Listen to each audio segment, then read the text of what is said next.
afternoon. As I told you in the beginning of this case would be difficult to listen to. We also told you from the beginning we had no dispute whatsoever about the facts as to what happened to Hannah Driver on December 8th of 2020. We all agree that the events that occurred that day are nothing short of a tragedy. Ms. Driver never denied that she didn't harm Hannah Nicole Driver on that day.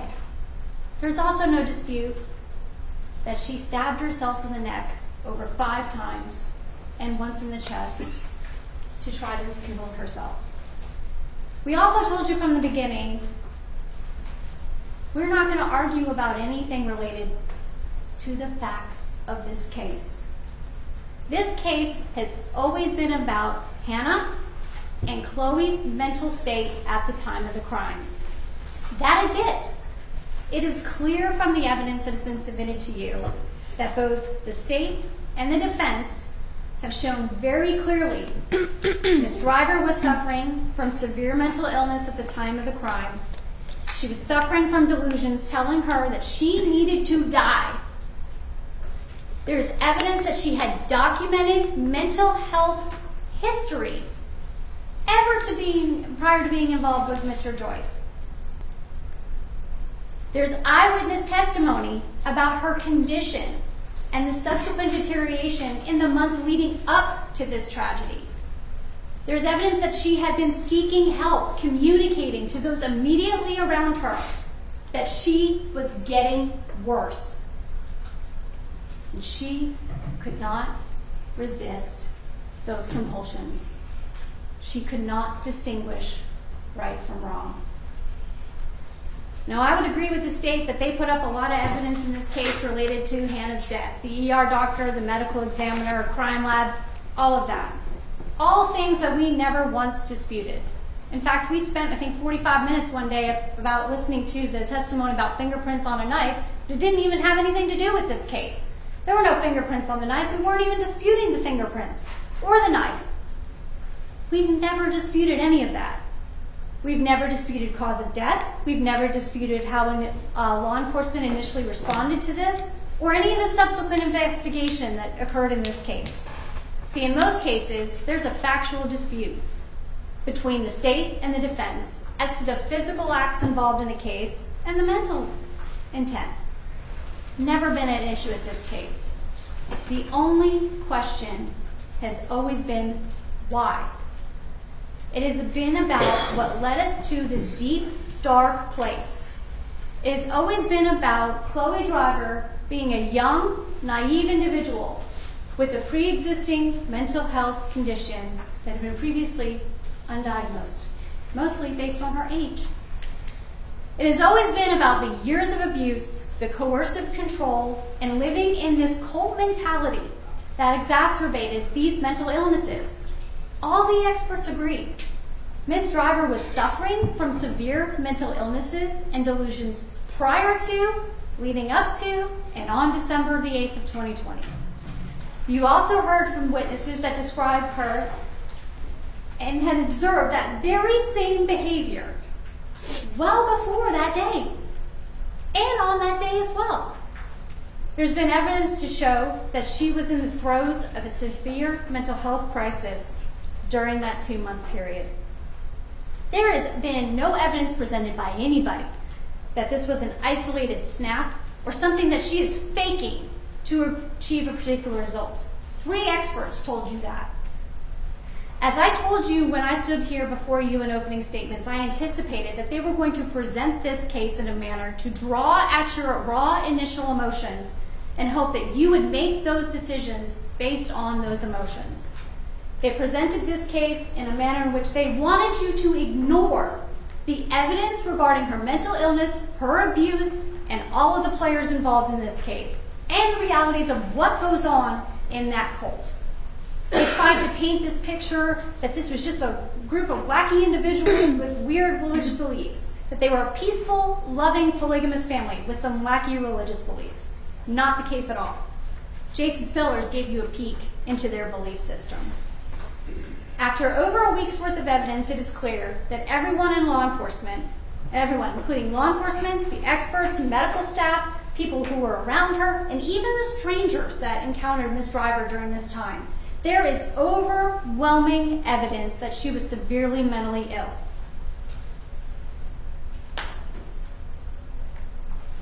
We have given you several examples of documented red flag events that occurred prior to that date that set the scene for what ultimately happened. Think about the incident involving Sandra Torres. Think about when Benjamin took Hannah from Chloe Thanksgiving Day of 2020. Watch that video she made when she had to go back to get her daughter. The evidence shows that her condition deteriorated, the delusions not only continued, but got worse collectively over time, all building up to that day. We know that her mental state was broken, she was seeing things, she was hearing things, and the delusions were telling her over and over again she needed to die. Over and over and over again. Think about the pictures I showed you in the beginning of this case. The ones of her at 16, the ones of her in the summer leading up to this event. Ultimately, right before the event, where you can see where she is at that particular point in time. You can see the despair, you can see the stress, and you can see the mental illness in her eyes. See, there were signs that she was experiencing these delusions leading up to and on the day of the incident. There was discussions about death. She was seeing things associated with knives that she attributed special meaning to her because of that delusion. The 12 tribes, the dirty shirt. All of these delusions included the belief that she was sin, she was passing that sin on to her daughter, she needed to die, and Hannah was an extension of herself and her sin. She believed that Hannah was so connected to her and part of her that when she breastfed, she was imprinting and downloading all of herself into Hannah. She was experiencing these delusions in her mind that made her believe over and over again that she needed to kill herself and die. Based on her delusion regarding Hannah, she was thinking if she left behind her child, it would be a continuation of her sin and her false belief in that delusion that she was responsible for everything bad in the world. She needed to commit suicide. The act of suicide is what was driven by these delusions. It was not because of jealousy or anything related to Benjamin Ben Michael. Not at all. There's no evidence of that. The state told you in their opening that they were going to show that Miss Driver was not mentally ill. I think they said crazy in air quotes. That Miss Driver killed her daughter out of jealousy and some desire to be the only wife. She was not delusional. She just subscribed to some wacky religious conspiracy theories. And she was voluntarily part of this group and free to leave whenever she wanted to. There's been no evidence of that whatsoever. Let's talk about each one of these arguments and break them down. I'm not even going to address the assertion that they made in opening that she wasn't crazy. The evidence on its own speaks to that. There's no evidence that this event had anything to do with jealousy. There's no evidence that she killed her daughter because she wanted Benjamin to herself. The statements she made to law enforcement and hospital staff are not motives. She told Detective Cruz that she wanted a normal family. That's not an abnormal wish, but it's not a motive for murder. How does killing herself and Hannah achieve the result of having Mr. Ben Michael to herself? Or it's not logical. It doesn't make any sense, and it's not supported by the facts. She did not attempt to harm any of the other wives. She didn't attempt to harm Mr. Ben Michael. If she wanted to have him to herself, wouldn't she have gotten rid of the competition? If she was in her right mind, wouldn't she have taken steps to remove the others from the relationship? That seems to be a more logical response. Seems to me that she would have taken steps to stop those interfering with her wishes, not killed the child or herself. That argument defies logic. Jason also told us here there were no jealousy issues whatsoever within that group. Never any issues of Chloe acting out towards other women in the group. or that she made any demands to have Mr. Van Michael to herself. Their own witness told you that. They were a happy family. They sat around talking about their feelings. They spent months trying to care for Chloe. There was no lack of attention. Killing Hannah and killing herself does not get Chloe attention. It does not get her alone with her husband. This was in no way a passive suicide attempt. If they had evidence to the contrary of how Jason portrayed their relationship in their life, state could have presented that to you. Ask yourselves why they did not. The state also argued that Chloe was free to leave at any time and not victim of domestic violence. And because she had access to money, she could come and go as she pleased, leave any time. They argued she could leave him with her daughter at any time. That argument goes against every ounce of training everyone sitting at that table has ever gone about the domestic violence cycle. There is evidence that Chloe had visible hearing injuries on at least 2 different occasions. They know from their everyday practice that victims engage in contact with their abusers despite knowing that they shouldn't be. They know their victims continue to contact their abusers, even when court orders are in place telling them not to do it. They continue to contact their abusers despite knowing what those people are capable of and go back to them repeatedly. They know that victims, in their experience, take steps to plan an escape, but they don't always execute that plan. They are trying to ignore the facts that are supported by their evidence that Chloe Driver was a victim of domestic violence, and she was trying to leave, and deal with that mental illness at the same time. They refuse to see her as a victim in this case because it just doesn't fit their narrative. I'm also just going to say this about domestic violence at the hands of Benjamin. Chloe was not his first, not his only, and certainly won't be his last victim. Gabriella told you how hard it was for her to break herself away from that relationship, both physically and emotionally. She told you about how controlling he was, the physical abuse she endured, the threats he made to her about leaving and never seeing her child again. You got to hear about that experience directly. You got to hear about the abuse, the control, the emotional connection, her feelings of worthlessness, and the difficulty from separating from him with a child. You heard her tell you that despite being subjected to all of those things, she would leave and come back to her abuser. It fits within the cycle of violence. It fits what happened in this case as well. You heard her tell you that it finally took her getting the strength and confidence and belief in herself and having the assistance of her family members to leave for good. And she never looked back. And what may seem relatively straightforward to us is inexplainable about why you would go back. You heard Detective Cruz here on cross-examination tell us in further detail just how hard it is for those types of relationships, especially with a child, to get away from their abuser. She talked to us about how it's not uncommon for women to return to their abuser, remain in contact, or try to find ways to leave, but just don't have the strength to do that. Both Gabriella and Chloe experienced significant trauma bonds with Mr. Van Heckel. They both kept going back to what they knew, what they could expect, instead of moving forward into the unknown. That doesn't even take into account the emotional connection or underlying mental illness. Now, the state's probably going to tell you that whatever happened to Gabriella just doesn't matter. It's not relevant to what happened with Chloe Driver or her mental state. It is 100% relevant because Gabriella endured the exact same treatment and she sat here and told you about it.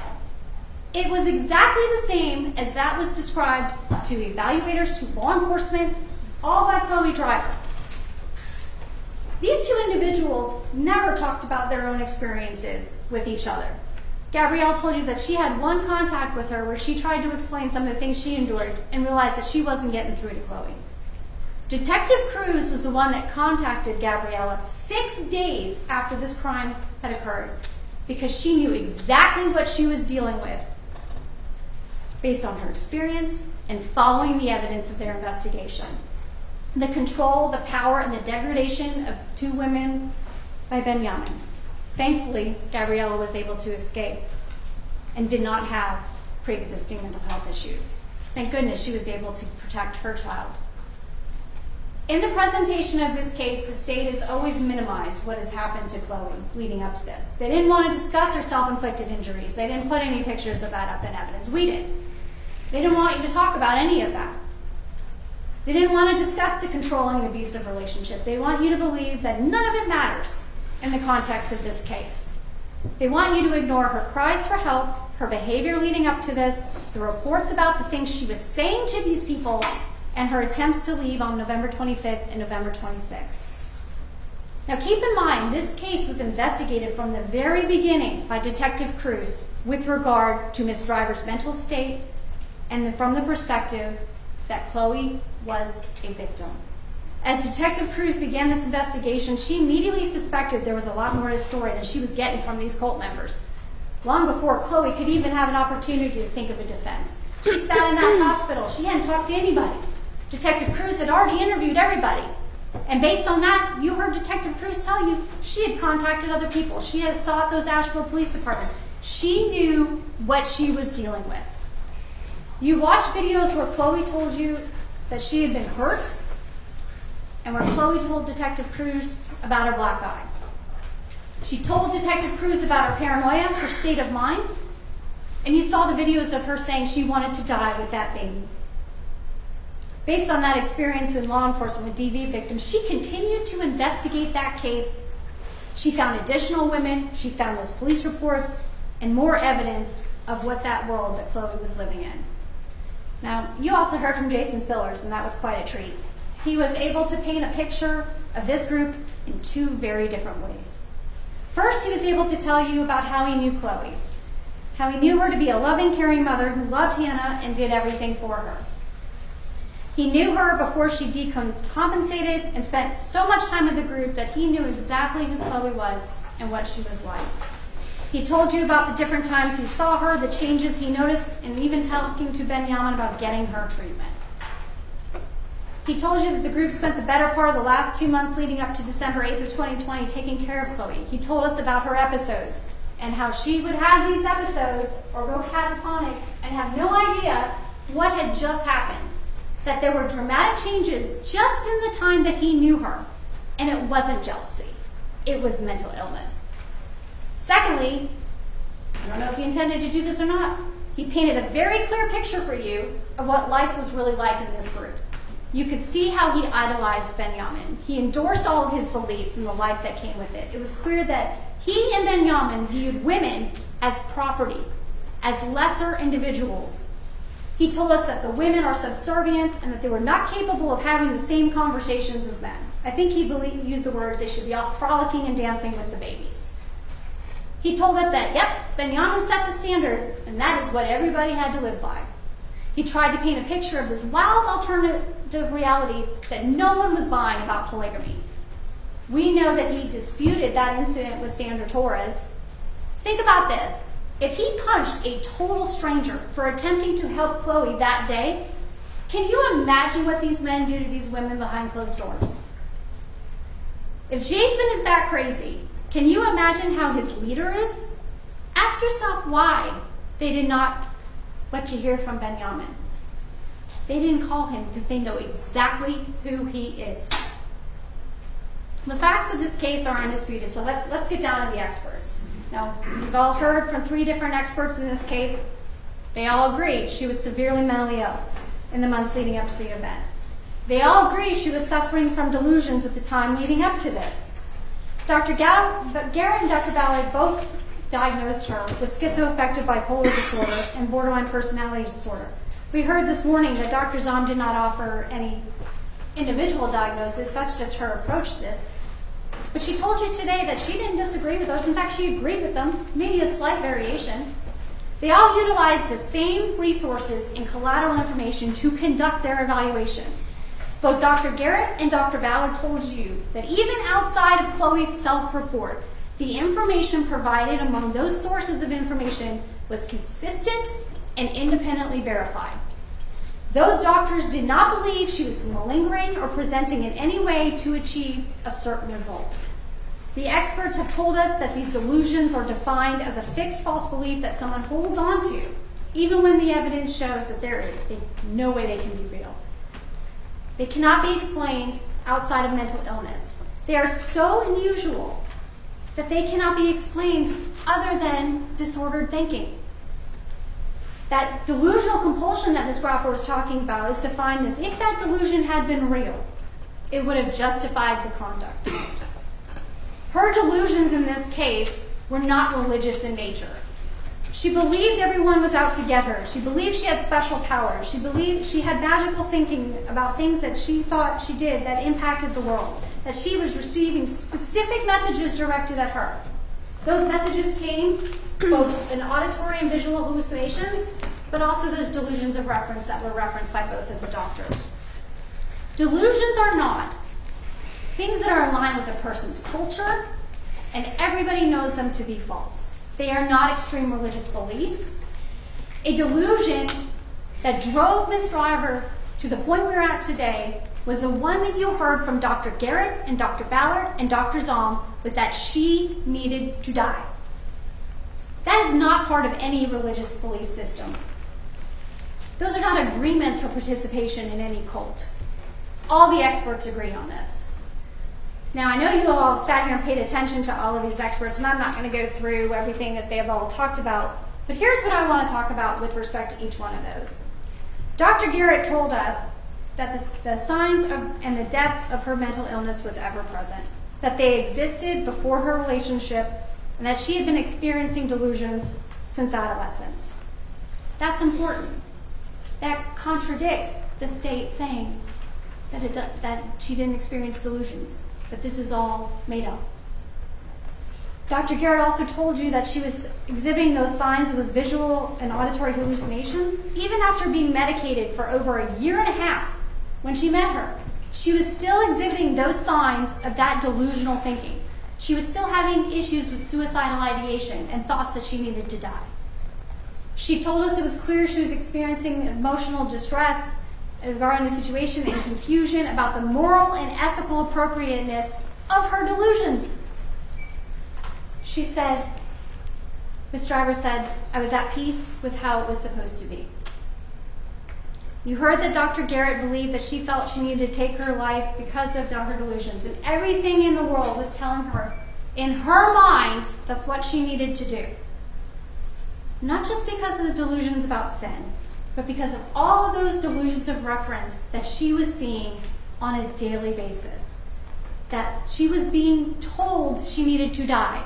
She would see a light bulb, she could see a knife, she could see all of these things that to you and I would mean nothing.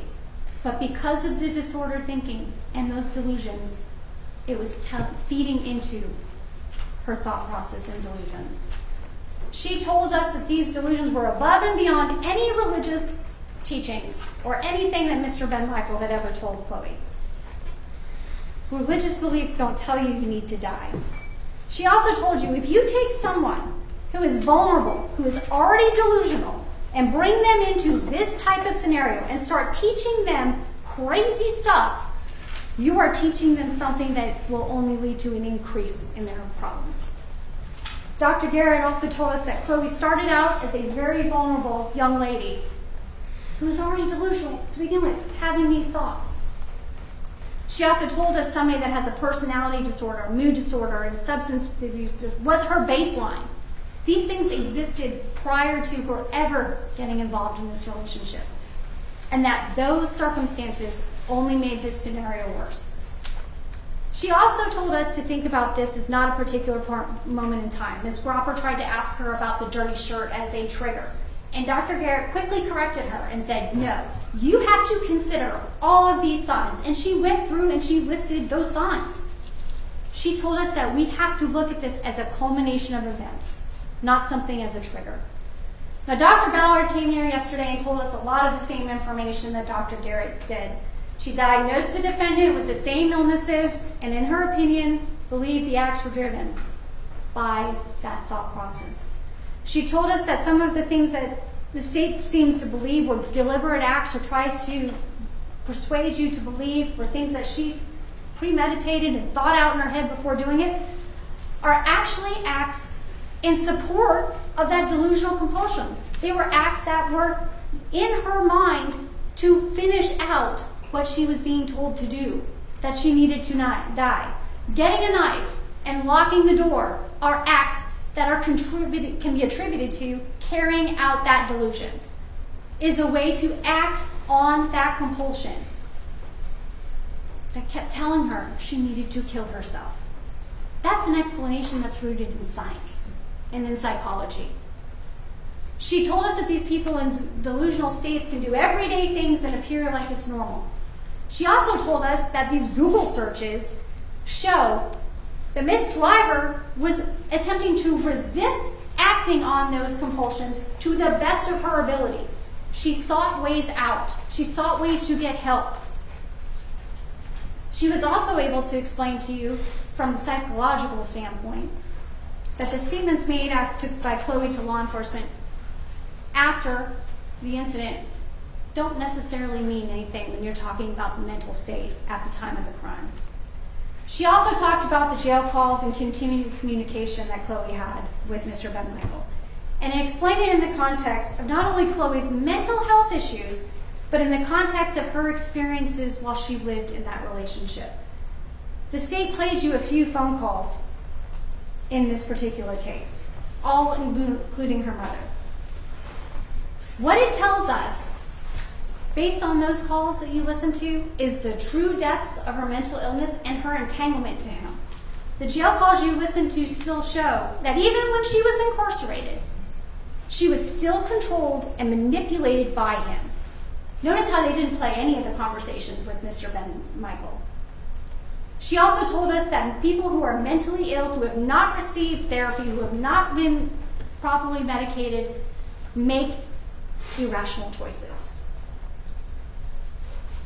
The jail is not a therapeutic environment, and that to treat all of Chloe's issues, a great deal of treatment was needed, not just medication, to break that bond.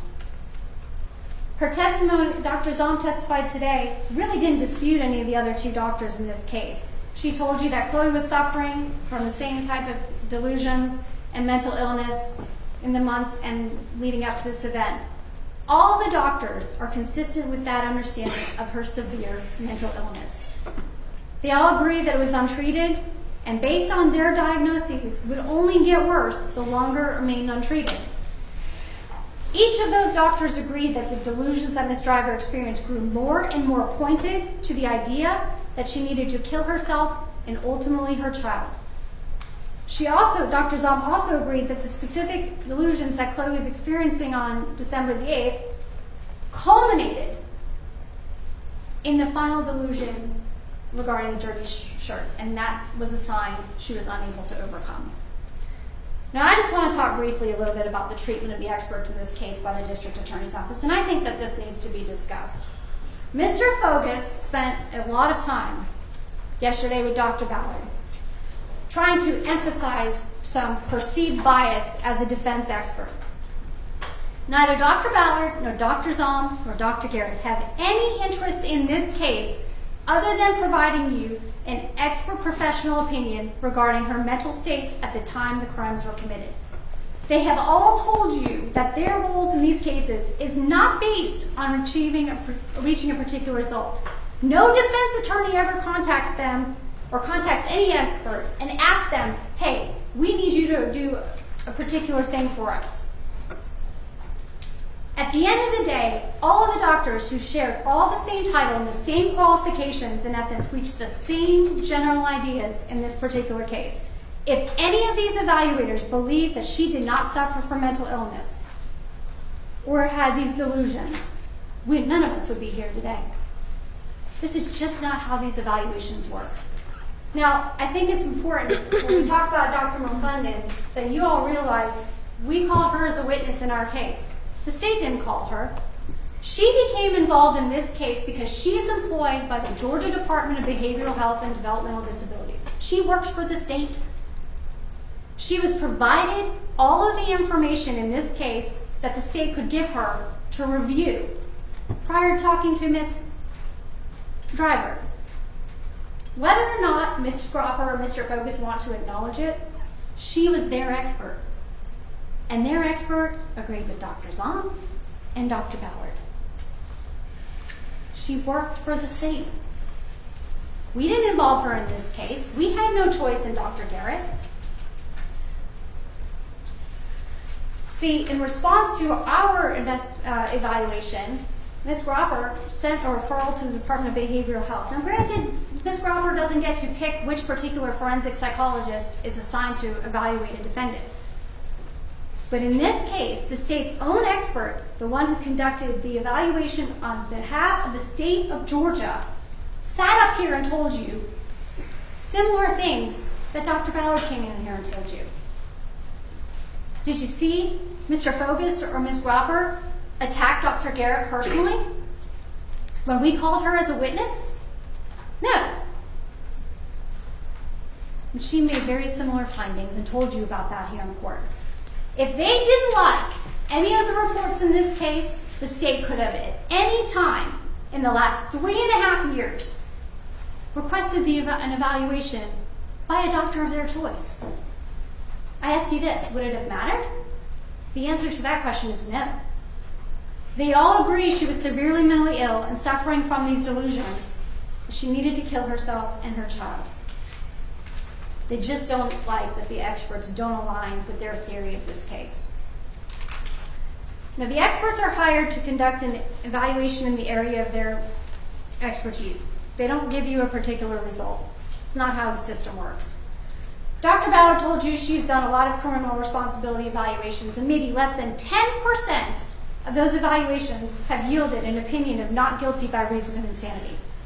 Dr. Garrett told you she works for the state of Georgia and testifies for both the state and the defense. And yet they came in here and told you similar things.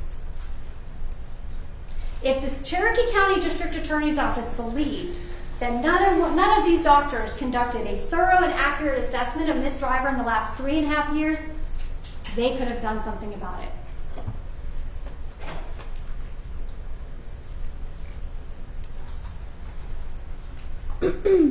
The state knows what we all know in this case, that if Chloe was in her right mind, she would never have killed that baby. If Chloe had gotten the help she needed, she would have never harmed her baby or herself. If Chloe had not been in an abusive, controlling relationship with a man more than twice her age, her already existing mental health issues could have been treated. There is absolutely no motive in this case to kill her daughter or herself. There is no reason other than what was related to those psychotic symptoms and delusions she was under on December 8th of 2020. It is now your job to set aside those emotions about the death of Hannah. The evidence shows at the time of the crime, she was not only suffering from delusions that were telling her she needed to die, but that she didn't have the ability to distinguish right from wrong. While in this delusional state, the experts told us that everything in her mind was telling her that she needed to die. There's evidence that showed she tried to resist giving in to these thoughts. There is evidence that showed she did not, in these delusions and altered states of mind, she didn't know what she was doing. She didn't know what right from wrong. There is evidence to show that because of her delusions telling her that she and Hannah needed to die, that she was overmastered by the constant voices telling her, you need to die, in her head, and ultimately acted on them.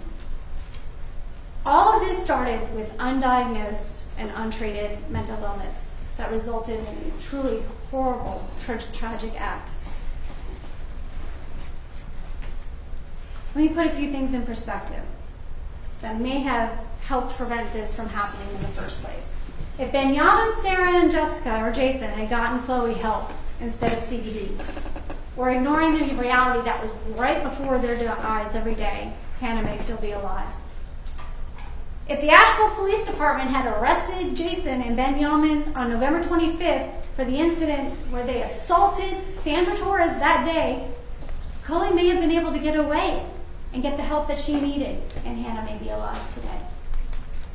If Brian had not taken Hannah from Chloe on November 26th of 2020, when he found out her parents were coming to get them, it's fair to say that she might have been able to break away from that relationship if he hadn't left with her daughter. Chloe was never going to leave without her daughter. You heard testimony from Chloe's mom about how she had no idea about the extreme nature of this relationship until it was too late. They didn't have any idea about the mental health struggles. She didn't confide in them because he had convinced her that she couldn't trust her own parents. Every single day, her parents live with regrets and think about those what ifs. What if they had just tried harder? What if they had called the police? What if they had just taken Hannah? It replays in their mind over and over again. Her parents still say, if we had tried harder to get through to Chloe, Hannah may still be alive today. Look at all the times that Chloe was unable to address these significant mental health issues. Those failures led to a deep and darker mental state. They caused Chloe to lose her way as a mother to this child. To that end, I agree with the state. She failed in her ultimate responsibility to protect her child. But the failure of her motherly duties was caused entirely by her untreated mental health crisis. It is clear that but for that paranoia, her hallucinations and her delusions, Chloe loved her daughter. And she fought in every way she knew how, and in the circumstances she was in, to resist those delusions to kill herself and her child. But when those things kept happening to her over and over and over again, and were so pervasive in her mind, that's all she could see. She tried to fight it. She was voicing these concerns to everyone. She was telling these people, let me be with her. Help me, get me help. We can see it on December the 8th. We can see that she was having these delusions, beginning with the 12 tribes, associating the discussion that they were having that day about death as a sign that reinforced that earlier delusion. We talked about the paranoia that she experienced at Whole Foods, the delusion about that room in the house, and being alone, and that ultimate final delusion of the dirty shirt that overwhelmed her ability, and she gave in. Now, the court's going to give you instructions regarding the law for you to consider in this case. It is now your job to apply that law to the evidence that you have heard over the course of the last week. As Ms. Grauper kind of touched on briefly, you're going to be given a verdict form that allows you to decide this case in 4 different ways. The not guilty, guilty, guilty by mentally ill, or not guilty by reason of insanity.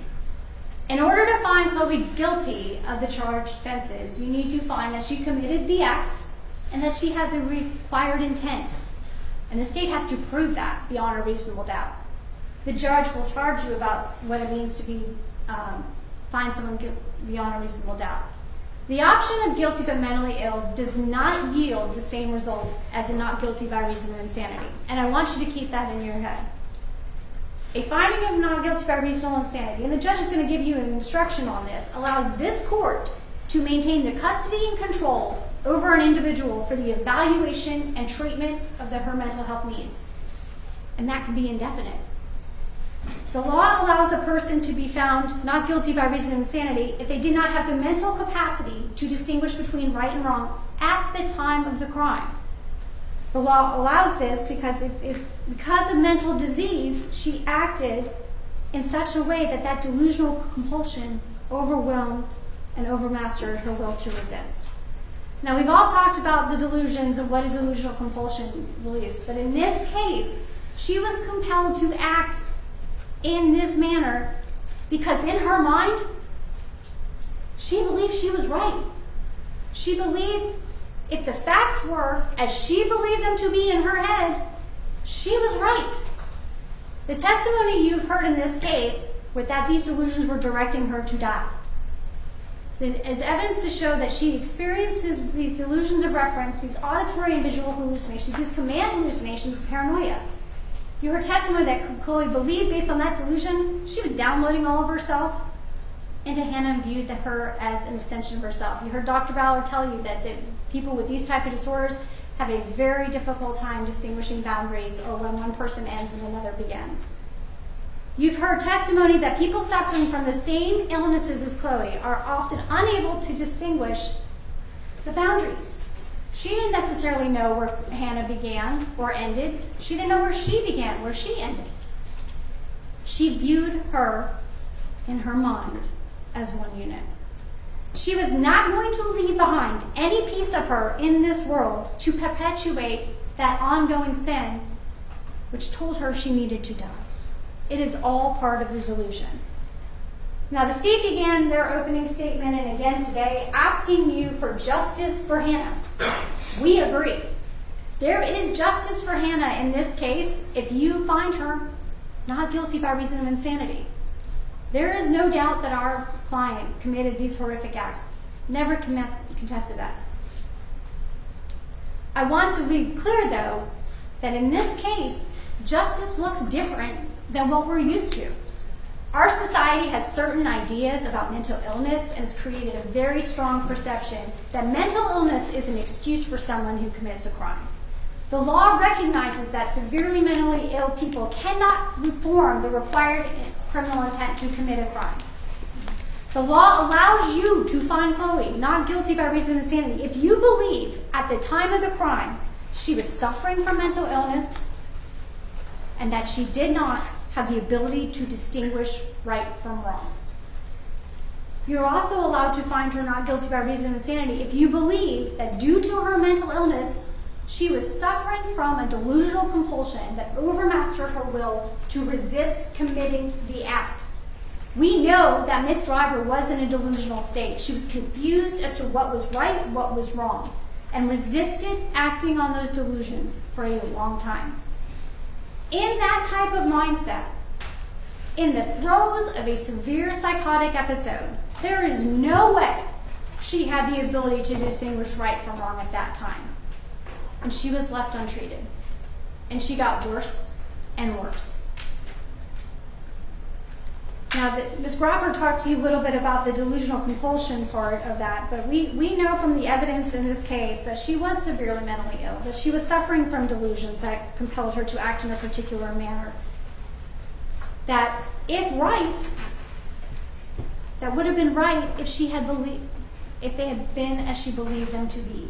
If you find that Ms. Driver, based on those delusions, that she believed her actions were right, and as she believed them to be, she would be justified.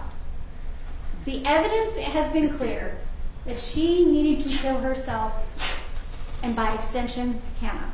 She could not separate her identities at that particular time.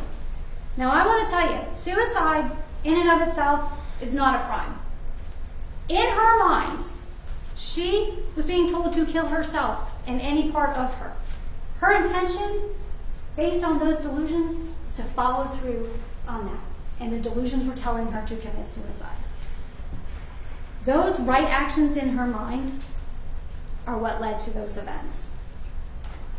As I told you, this case has always been about the why. And I think you just need to think about this in the context of how we got here today. Chloe was a young, naive individual with pre-existing mental health issues. She already walked in with that baseline to this relationship. She suffered years of abuse, coercive control, and a cult mentality. We've heard about she asked for help, she cried for help, and attempted to leave. We've heard that all the experts agree that she was suffering from severe mental health issues, and that untreated, undiagnosed individuals treating those type of illnesses get worse over time. They just don't go away. As we told you in the beginning of this case, mothers just do not kill their children. We told you to ask yourself what drives someone to do something like this to their baby and themselves. What drives someone to stab themselves 5 times in the neck and once in the heart? What drives someone to do this by someone who, all reports, loved and cared for that child in the most amazing way? And the only explanation is those severe psychotic symptoms and delusions she was experiencing. Now, I want to be clear. A finding of not guilty by reason of insanity does not mean that she walks out of this courtroom or is not held accountable for her actions that day. It means that she is committed to the state hospital to get the treatment she needs. Justice in this case for Hannah is getting her mother the treatment she so desperately needs. A verdict of not guilty by reason of insanity is not an excuse. It is a way the law allows an individual in Chloe's position to be held accountable based on those things. It is the why. It does not mean she's not held accountable. It does not mean there's no justice for Hannah. It means she gets the treatment and the help she needs. The only verdict in this case supported by the evidence to each and every count in that indictment is not guilty by reason of insanity to each and every count, because we have met the burden that we have that she could not distinguish right from wrong, and that she was overcome and overmastered by those delusional compulsions that in her mind justified that act. Thank you.